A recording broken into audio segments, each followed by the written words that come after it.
There are some large shoes to fill.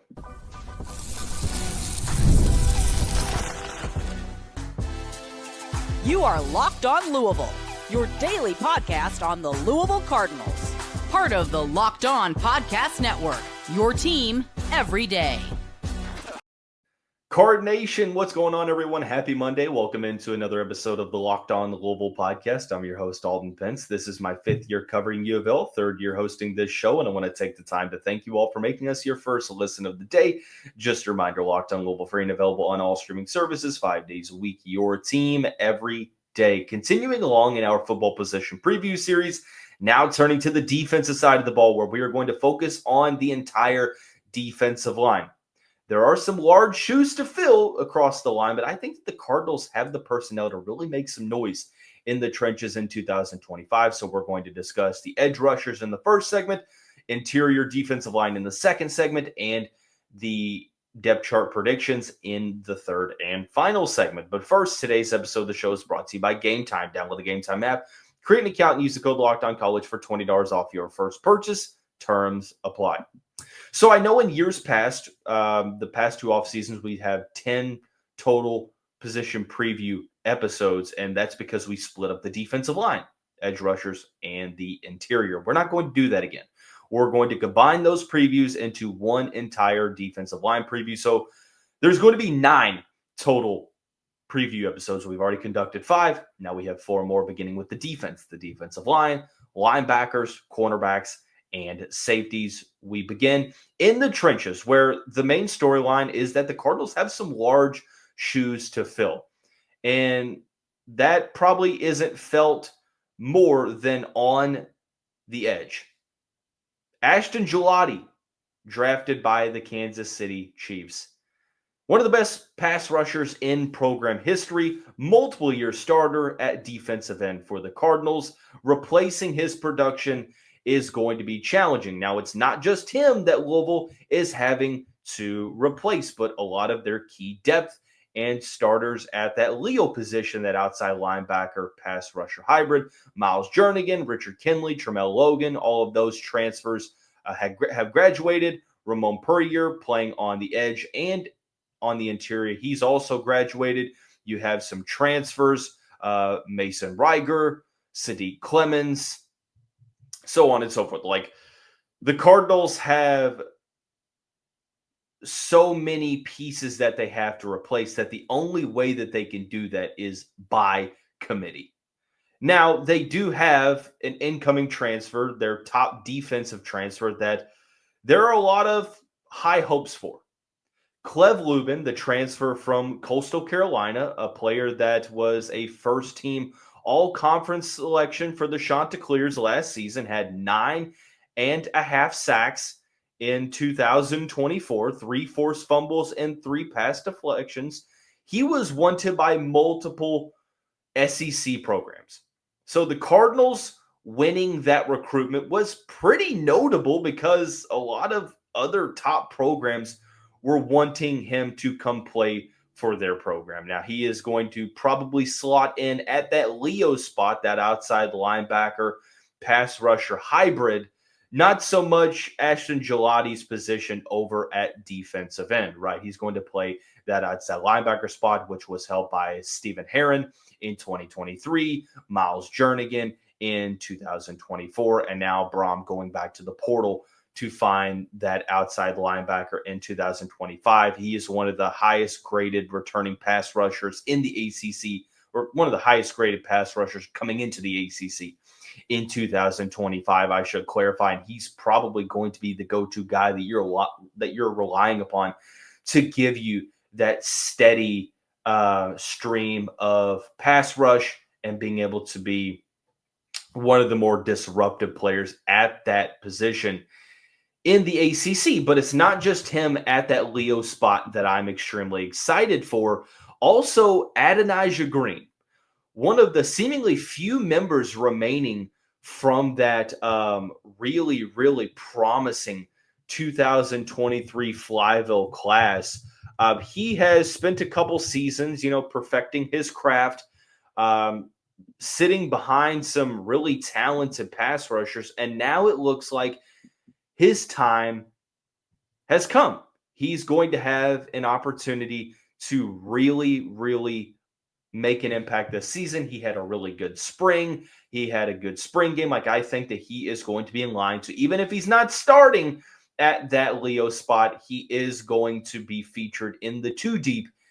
And that means he's going to get a significant share of pass rushing snaps. And I think that the 6'6", 240-pound native of Ellenwood, Georgia, has steadily seen his production rise over his past 2 seasons, 12 total tackles in 2024 and 1 total sack, which came in that game against, I think it was Virginia, if I'm not mistaken.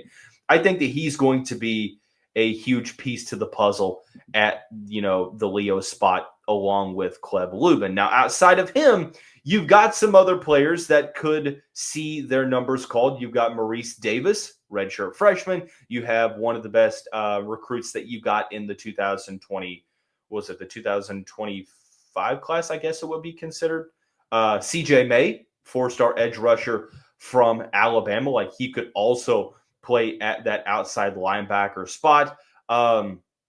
At this point, those are the 4 names that I would expect are going to factor into the equation there at that Leo spot. And then you look over to the defensive end, the traditional DE spot. And that's going to be very much a by committee approach. And could we see someone rise and definitely take hold of that number 1 spot and not let go? Sure. I think if we do see that, it's probably going to be Wesley Bailey, the Rutgers transfer, who spent most of the season hurt last year for the Scarlet Knights. But the 2 seasons prior to that, he had 3.5 sacks and 4 sacks, respectively, in 2022 and 2023. The 6'5", 265-pound defensive end, I believe, is a guy that this coaching staff has pretty high hopes for. They have some pretty solid expectations for him playing in the Big East, which is a pretty physical. I'm sorry, the Big East. My gosh, this is not 2012 anymore, Dalton. In the Big Ten, a very, very physical league in the trenches, especially going up against some pretty solid offensive linemen. He spent most of last season hurt, but I think that he's going to be in line to be one of the answers at the defensive end spot. But outside of him, I'm really looking at Micah Carter here. Micah Carter from the city of Louisville, from St. X High School, 6'6", 250 pounds, only had 1 tackle in 2024. But I believe in the potential there. And I believe that Jeff Brom's defensive staff is going to be able to develop him into a really, really successful guy on the outside. I know he can kick inside if he needs to, but I think that his future is probably on the outside. I look at Micah Carter as being an option out wide. Also, speaking of transfers, Justin Beadle is a guy that they picked up in the spring from the portal, 6'5" from Georgia, played at New Mexico State after spending some seasons at Houston, had a sort of a breakout year, 20 total tackles, but not so much of a pass rush pedigree, only 1.5 sacks in 3 total seasons of play. Could he be a guy that is used more so defending the run? Potentially. But like I said, it's going to be so much of a by committee approach. And you saw this with Rene Konga last year. This is the Louisville staff buying into the traits, buying into the skill set that these players possess, even if the production might not match it. And Rene Konga was an extreme surprise last year, to the point to where he is going to be a potential projected starter in 2025, more on the interior coming up shortly. But it's sort of the same with Justin Beadles, is that you're hoping that he can maybe mesh into a serviceable edge rusher at the ACC level. Some other options out there probably would be some of the younger players. I just don't know that they're going to be in line to play a ton this season, more so potential redshirt candidates. But edge rusher spot, I think that you have sort of a clear-cut idea of how things are going to look. But what about the interior? We'll take a look at the interior defensive line, where the Cardinals have two internal candidates that could both be in line for breakout seasons. We'll identify those players when we come back on this Monday edition of the Locked On Louisville podcast.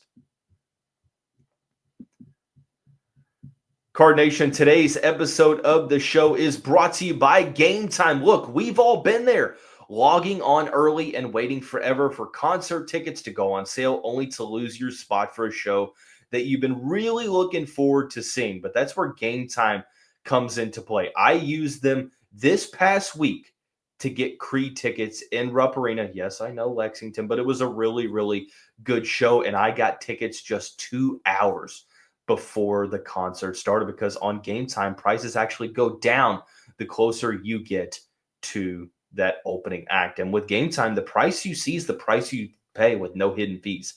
Take the guesswork out of buying concert and show tickets with Gametime. Download the Gametime app, create an account, and use the code LOCKEDONCollege for $20 off your first purchase. Terms apply. Again, create an account and use the code LOCKEDONCOLLEGE for $20 off.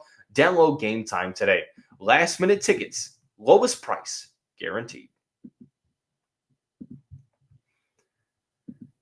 Card Nation, thanks again for making us your first listen of the day. Just a reminder, Locked On Louisville is free and available on all streaming services 5 days a week. Your team every day. Continuing along in our sixth installment of the football position preview series, the entire defensive line. We just talked about the edge rushers, but what about the interior, where, like the edge rusher spot, you have some departures? Destel has graduated. Thor Griffith has graduated. Ramon Purrier has graduated. Wu Spencer transferred. One that really hurt was Jared Dawson transferring. He ended up at Notre Dame. I thought that he was going to have a huge 2025 with the Cardinals, and it stung to see him leave. But I do still feel like the Cardinals have some internal options that I feel are going to be able to potentially have breakout seasons here. And it first starts, we'll start with the, you have the nose tackle and the defensive tackle. I'm going to start with the projected nose tackle player. That is Rene Konga. Konga transferred in from Rutgers, and you look at the production that he had, really wasn't much. The native of Ontario spent 3 seasons with Rutgers and only had 1 sack per season in his last 2 years, never had more than 10 tackles in a season. And then at Rutgers in 2024, he turns it into 20 tackles and 2.5 sacks. And this is going back to the point to where I made that Louisville's buying into the traits and the skill set. Now, what makes it even more impressive is that Konga dealt with injuries in the latter half of 2024. So 20 tackles, 2.5 sacks, breakout season in limited game action. I think that he could have another respective breakout season. Another guy that I think that fits that mold who spent some time hurt was Jordan Guerad. I think I've heard it pronounced Gerard, Guerad. If it's Gerard, I'm really going to be kind of mad at myself. But how I've heard it pronounced multiple times is Gerard. If I'm mistaken, then of course, please forgive me. But he transferred in from Florida International the season before last, 3 seasons with the Panthers. And he had 22 tackles, 2.5 sacks, 1 pass deflection. It wasn't his best total season. Like I said, he was hurt last year. His first game was against Notre Dame. So it took him a while to get going. But when he got going, he was really, really a quality guy on the interior. 4 total tackles for loss. And those are going to potentially be your projected starters on the interior. And I'm okay with that because I think that that is a very, very solid point of attack in the middle of that defensive line. Now, it goes without saying, you need these guys healthy. Like, you need Konga, you need Gerard to have a clean bill of health in 2025. Like, you need these guys to be available because the best ability is availability. And I'm not saying that the guys backing these 2 players up aren't good enough. I'm not saying that whatsoever. I'm just saying that the depth is somewhat kind of thin, but the 2 deep is not really something that I worry about a ton because factoring into the equation, you have Jerry Lawson, you have Kendrick Gilbert, Denzel Lowry, all transferring in. Jerry Lawson is a guy that, I mean, the numbers at the FCS level jump off the page. He was one of the best players in the FCS. He had 65 tackles, 14 TFLs, 5.5 sacks last year with Abilene Christian. Now, can he make the jump to the ACC and still be serviceable? I think he can, but I think it's going to be in sort of a backup role for the Cardinals. 6'2", 295 pounds, redshirt junior. You also have Denzel Lowry, who is transferring in as well.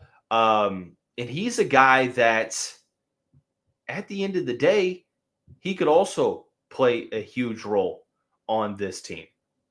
For me, and truthfully, look, I understand that, you don't have the continuity that you've had in years past, but I believe in the guys that they brought in.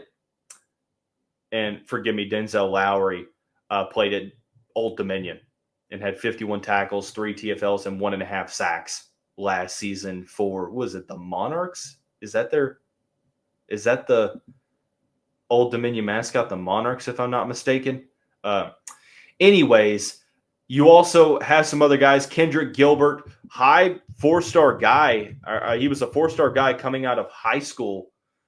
Ended up going to Kentucky, wasn't able to find the field much. Maybe the 6'5" native of Indianapolis can be able to carve out a role with the change of scenery. He's another option that could factor into the mix on the interior. But outside of that, Selah Brown, the Louisville Male High School product, very, very fine high school that elite podcast hosts graduate from. I'm playing, of course. You've got some other players in the mix. Bailey Abercrombie, really, really talented freshman coming in. Dylan Smith, freshman coming in. Xavier Porter, who can play on the interior or on the edge. Going to be interesting to see if the Cardinals keep him at edge or with more opportunities, maybe look to move him more inside, but something to monitor. So I still think that even by committee, like Louisville doesn't have that All-American type candidate on the interior, in my opinion. But what they do have is they have a really solid group of guys that can rotate in and be serviceable. And I think at the end of the day, that's what you're looking for this Cardinals defense, is you're looking for a defensive line that last season, there were some high hopes and some high expectations, but due to injuries, due to a lack of production, like the Cardinals defensive line was a little bit underwhelming. And I know that there was this whole situation where Ashton Gillotte was used on the interior at times. And a lot of people were like, what in the world is going on here? And regardless, up until the end of the season, like the end of the season, something happened. A switch flipped and the Cardinals interior, well, really the entire defensive line, they were setting the tone. Like they were bullying opposing offensive lines. So if we can get that production we got at the end of last season and stretch it into a longer period this year in 2025, I know that the Cardinals have James Madison. It's not your typical bye game. Like they're going to be a challenging opponent in respect, but you should win the first 3 games pretty handedly. And I feel like you're going to have a great opportunity for some of the younger players, some of the incoming transfers, some of the players that, well, truthfully, if you look at the whole entirety of the defensive line, you don't have that many key rotational guys returning from last season. So it's going to be a great opportunity for Mark Hagan, Mark Ivy, Ron English to see what they have on the line and be able to decide, well, by late September, this is who we need to have in the 2 deep moving forward. But we're going to predict the depth chart for week 1 when we come back on this Monday edition of the Locked On Louisville podcast.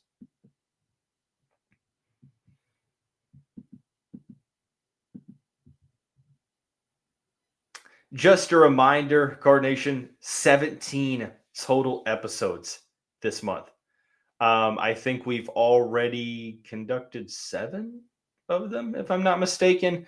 There will be probably 4 episodes this week. Just a heads up on that. This is episode number 1. We will have 3 other episodes at some point this week. So just a heads up into the scheduling aspect of the show. But let's take a look at the depth chart. That's something that we have done every single position preview, is predict how the depth chart is going to look for the Louisville.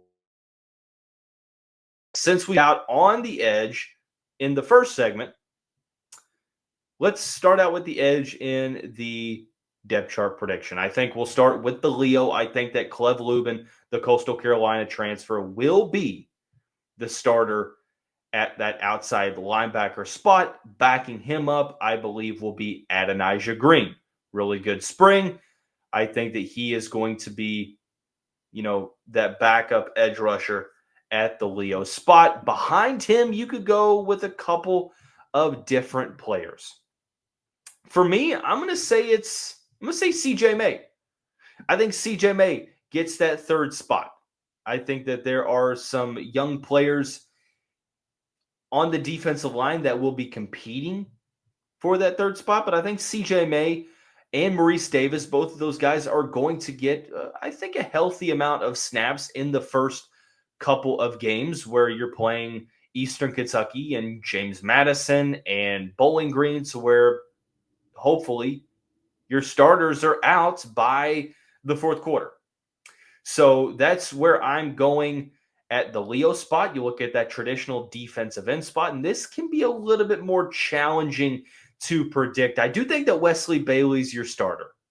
The Rutgers transfer, I think he's got the Power 4 experience. He's got the pass rush pedigree. I think he is your most complete guy at that traditional defensive end spot. So I'm going to slide him in at 1. After that, things get a little bit interesting. I'm going to go with the internal option. Micah Carter from St. X. Had 1 tackle last season, had a solid spring. I think he played really well in the spring game, if I remember. I think he's going to be the backup defensive end. His number is going to be called, and he's going to get the opportunity. But it could very well be a situation where it is Micah Carter, and then there's somebody close behind at number 3, or it could be Micah Carter or insert player here. And I think that insert player here is Justin Beadles, the transfer from New Mexico State. The truth of the matter is that at that traditional defensive end spot, the Cardinals don't have a ton of overall depth. You have some younger players like Xavier Porter, like Eric Hazard, that maybe could factor into the mix, but the 3 likely candidates would be Wesley Bailey starting, Micah Carter, and Justin Beadles at 2 and 3 respectively. In my opinion, it could be A or B situation, or it could be Beadles is listed over Carter, but I think that Carter, in my opinion, will be that backup defensive end. We then go to the interior, where I listed early on who I believe that the starters are going to be. I think it's going to be somewhat clear early on. The breakout candidates, the returning guys. I think at that nose tackle position, you have Rene Konga, who had a breakout season in 24. I think that he's in line to break out even further in 2025. Behind him, I look at a guy like Jerry Lawson. Jerry Lawson transferring in from Abilene Christian, having a really good season in the FCS. I think that he could really be factored into that conversation at the nose tackle spot. Whether it's nose tackle, defensive tackle, you name it. But I think that Lawson is going to be the guy that will back up Rene Konga. Now, you go to the defensive tackle, where Jordan Guerad is the starting DT, in my opinion, 6'2", 300 pounds. If he stays healthy, he could be a really, really good player in the ACC. But backing him up is the other FCS transfer. That is Denzel Lowry, redshirt senior, factoring into the mix. I'm saying that that statement over and over, factoring into the mix. My apologies, I feel like a broken record there. But this is where that depth is coming into play. Now, I feel like the two deep is pretty clear on the interior. But there are some guys, like I'm watching Kendrick Gilbert here. Really talented guy that I believe was committed to Brom out of high school. And then when he left to go to Louisville, ended up flipping that commitment to Kentucky. And Kentucky's had a very good defensive line, like Deion Walker. Like the Kentucky interior defensive line, even though all their other struggles, like their trenches are usually really quality. The question now is, well, I know that spring ball Kendrick Gilbert wasn't projected to play a ton. I think, what was he, a third string in spring? Something like that. If Jet Brom and company can unlock his skill set, he could be a guy on the interior that you're like, well, hold on now. Let's take a look at what he can do. Selah Brown, this is an opportunity for him as a redshirt junior, 6'2", 290 pounds. Like, this is an opportunity for him to show what he has, because he's been sitting behind some key players. Like I said, Xavier Porter, could he be a guy that goes to the interior? Who knows? But overall, it's just going to be a by committee approach for the Cardinals. You look at the incoming freshmen, Bailey Abercrombie, Eric Hazard, Dylan Smith, like everyone outside of CJ May. I think that those three guys are potential redshirt candidates. Like on the defensive line, like it's one of those positions that it takes a while for high school recruits, unless you're just a complete phenom. It takes a while to get to significant playing time. Like it's sort of like the offensive line where maturity and puberty is a good thing. You get into the college programs, the strength and conditioning programs, and you get your body right, you get your technique right, and year 2, year 3, you're ready to play a ton. I just don't think that this high school class incoming, outside of CJ May, who's edge rusher, might be a little bit different. You don't have many Ashton Gillottes where true freshmen come in right away, play a ton of snaps, and start for almost 4 years. Like that just doesn't happen a ton. But you do have the overall depth in this room to where you don't have to have those true freshmen come in and play an awful lot right out of the gate, which is, of course, a blessing. But I'm intrigued by this group. I think that the defensive line can be really good.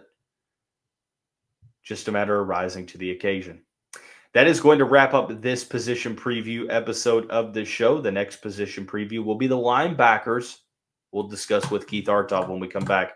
Everyone have a great Monday. We'll see you right back here very soon.